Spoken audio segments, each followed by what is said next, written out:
New details are emerging tonight about a house of horrors in Gwinnett County. That's where police say a family tortured a woman to death. 5 adults and 1 teen are behind bars now after her body was found in the trunk of a car parked at a shopping center.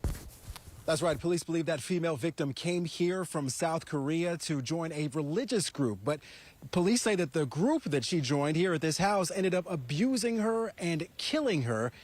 Members of a religious group in Georgia are now facing new charges in the torture and death of a woman reportedly lured to the U.S. from Asia. The woman's emaciated and burned body was found last week in the trunk of a car in front of a Korean spa in Duluth, a suburb of Atlanta. Police say the victim was in her 20s or 30s but weighed just 70 pounds. In a disturbing case, Gwinnett police have arrested 6 people, including 1 juvenile and a woman, and charged them with felony murder, false imprisonment, tampering with evidence, and concealing a death.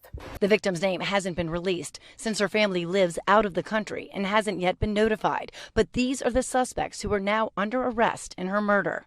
Eric Young, who police say was driving the car containing her body, Junho Lee, Gawam Lee, Hyun Ji Lee, and a juvenile only 14 years old. Investigators believe the victim was abused at this Lawrenceville house on Stable Gate for weeks before her death.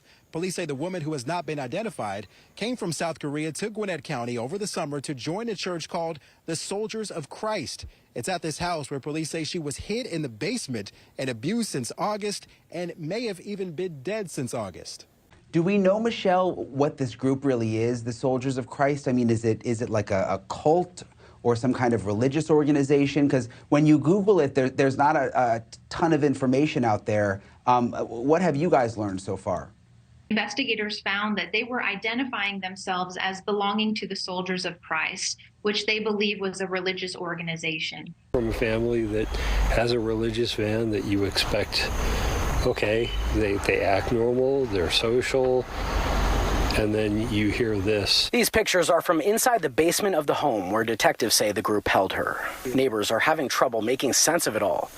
And tonight, police say it's just not clear why this woman was targeted by this religious group or if any sort of ideology drove them to do this. We are waiting on releasing her name until her next of kin back in South Korea have been notified.